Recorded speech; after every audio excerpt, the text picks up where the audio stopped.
Mais uma vez, o presidente Lula quis matar o povo brasileiro de vergonha ao relativizar a escravidão de uma forma patética e deplorável.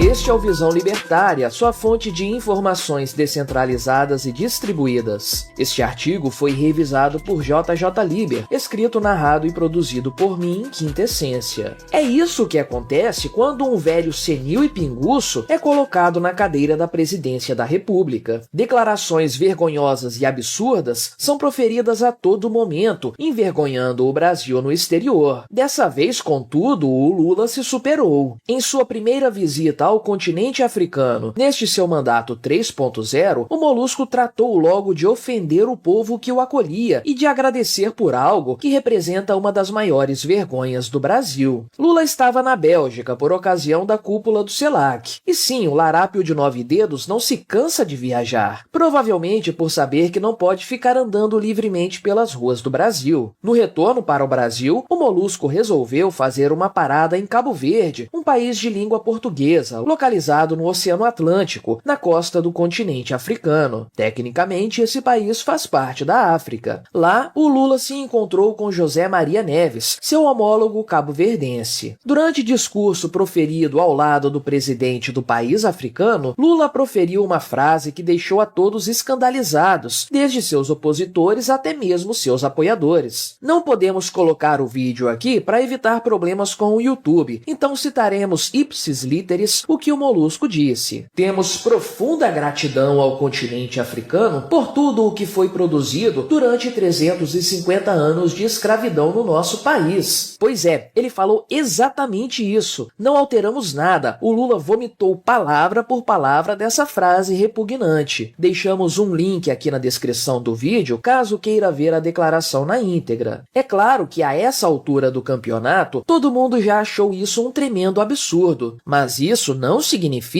que os apoiadores do Molusco não trataram logo de aliviar a barra do corrupto. Por apoiadores, entenda-se a grande mídia, os políticos aliados e os influencers puxa-sacos, todos esses com interesse financeiro notável no governo Lula. Afinal de contas, ninguém apoia o PT de graça. O que vimos na sequência da fatídica declaração foi uma boa passada de pano grosseira por parte dessa gente. Os apoiadores logo tentaram explicar o erro do chefe. Não foi bem assim, ele não quis dizer isso. O Lula se expressou mal, foi uma fala infeliz, um deslize, uma gafe. Ou seja, coisas que foram sintetizadas pelo pessoal da BBC como declarações controversas emitidas pelo presidente da República. É claro que nesse momento nos vem à mente a seguinte pergunta: e se fosse o Bolsonaro que tivesse dito essa besteira? Certamente ele teria sido trucidado vivo pela grande mídia e pelos isentões de plantão. Mas você sabe como são as coisas. Em se tratando de direita e esquerda no Brasil, o tratamento da mídia mainstream impõe 2 pesos e 2 medidas. A passada de pano mais marcante, sem dúvidas, foi a do ministro dos Direitos Humanos do governo petista, Silvio Almeida, que veio a público defender seu chefe, como era de se esperar, diga-se de passagem. De qualquer forma, a cobertura jornalística mais honesta nesse caso foi a do site sensacionalista, acredite se quiser. Conforme aponta a chamada da, entre aspas, notícia publicada pelo site, após frases sobre escravidão, até Campos Neto pede para Lula voltar a falar só de juros. No fim das contas, a base aliada do Lula reviu toda a situação e os apoiadores decidiram tomar uma drástica decisão. Agora, a assessoria de imprensa da Janja vai ajudar o Molusco a parar de falar bobagem. Vamos aguardar as cenas dos próximos capítulos. Contudo, essa não foi a primeira vez em que o Lula fez uma declaração que pode ser considerada, no mínimo, constrangedora, e você certamente sabe disso. Vamos dar alguns exemplos para ficar apenas no tema da África e da escravidão. No começo deste ano, o Molusco afirmou que a escravidão teve um lado positivo no Brasil, a saber, a miscigenação entre negros e brancos. Voltando no tempo, em 2003, durante seu primeiro ano como presidente, Lula esteve em Windhoek, na Namíbia. Naquela ocasião, ele afirmou afirmou que aquela cidade nem parecia ser africana, porque era limpa e bonita. Pois é, 20 anos depois, o corrupto de 9 dedos continua falando asneira. A verdade é que o Lula vive ofendendo minorias e grupos específicos da sociedade, porque ao contrário do que afirma a esquerda progressista, ele é um preconceituoso, um sujeito de mente tacanha. Você se lembra, provavelmente, que ele ofendeu os deficientes mentais no começo deste ano. E isso para não citar o vergonhoso posicionamento do Molusco em relação à guerra da Ucrânia. De qualquer forma, podemos usar esse vexatório caso para falar da questão da escravidão em si. Do ponto de vista histórico, a escravidão não é motivo de gratidão para os brasileiros, como a topeira do Lula afirmou. Pelo contrário, ela é um motivo de vergonha para o Brasil. Mesmo se for lançado o argumento, furado de acordo com a ética libertária, de que os tempos eram outros e que praticamente todos os países praticaram a escravidão, o Brasil é pior nesse sentido. Nós fomos o último país ocidental a abolir essa prática cruel e criminosa em 1888. E pior ainda, o país sofreu o golpe da República logo depois, em grande parte motivado pelos ex-donos de escravos que almejavam ser indenizados por sua perda. Tudo isso trouxe consequências para os brasileiros que são sofridas até hoje pelos descendentes. Essa mancha não pode jamais ser apagada de nossa história. Não há como nenhum progresso ser motivo para gratidão por algo tão perverso assim. E já que citamos o libertarianismo, vale a pena falarmos sobre o ponto de vista da ética libertária a respeito do tema escravidão. Sob todos os aspectos, essa prática é intolerável e impensável, um crime terrível que atenta contra a liberdade e a autopropriedade dos indivíduos. A escravidão é a forma mais vil de se praticar um crime contra uma pessoa, porque impede o exercício de todos os seus outros direitos, que decorrem do direito fundamental de propriedade sobre seu corpo e suas atribuições. Infelizmente, ainda existem inúmeros casos de escravidão espalhados mundo afora pelos motivos mais variados. Pessoas são escravizadas para uso como mão de obra forçada, ou pior ainda, para fins sexuais, dentre diversas outras finalidades. Não podemos considerar que vivemos em um mundo plenamente desenvolvido enquanto seres humanos ainda forem mantidos e tratados como escravos por outros seres humanos. Contudo, é importante frisar que, na maioria dos casos, ao longo da história humana, o Estado foi o grande promotor e incentivador da escravidão. O Estado não apenas criou leis que legitimavam essa prática criminosa, como ele próprio agiu para tomar escravos para seus próprios objetivos, inclusive dentro de seu próprio povo. Mesmo em tempos mais recentes, governos ao redor do mundo trataram a escravidão como algo normal, uma prática social a ser tolerada, incentivada e às vezes desejada. Além disso, nós, libertários, também defendemos o ponto de que todos os estados, por toda parte, ainda praticam um tipo muito específico de escravidão, os impostos. A tributação nada mais é do que o roubo institucionalizado de parte dos frutos de nosso trabalho, que, como nos ensina a ética libertária, fazem parte de nossa propriedade. Se você é um comerciante, o Estado toma parte de tudo o que você recebe de seus clientes. Se você é um trabalhador assalariado, o Estado toma parte da sua remuneração mensal. Se você tem um carro ou uma casa, você precisa pagar uma taxa para o Estado, sob o risco de perder esses bens que supostamente são seus. Se isso não descreve com perfeição o que é a escravidão, eu não sei que outros exemplos eu posso usar para te convencer dessa verdade absoluta. Em resumo, ao contrário do que o cachaceiro e ex-presidiário afirmou, não há nada a se agradecer ou festejar pelos mais de 350 anos de escravidão no Brasil. Isso é motivo de vergonha para o nosso povo, saber que nossos antepassados toleraram por tanto tempo uma prática tão vil e criminosa. Contudo, embora a escravidão tenha sido legalmente extinta neste país há 135 anos, ainda hoje precisamos passar outra vergonha a nível internacional, por conta das besteiras alopradas ditas pelo nosso presidente, com o aval da grande mídia, diga-se de passagem. Fica então nosso desprezo pelo que o Lula disse, pois, como sempre, suas falas não representam o pensamento do povo brasileiro. E mais do que isso, fica também o nosso convite e a nossa provocação. Precisamos combater a escravidão moderna, representada pela força estatal. Enquanto estivermos todos submetidos a um Estado coercitivo que rouba nossa vida e nosso patrimônio, por meio de suas leis e de seus impostos, não seremos verdadeiramente livres. nós. Seremos todos escravos do Senhor Estado. Obrigado por sua audiência. Se você gostou deste vídeo, deixe o seu like e o compartilhe com os seus amigos para difundir as ideias da liberdade. Se quiser ser notificado de outros vídeos, clique em se inscrever e depois no ícone da campainha. Até a próxima!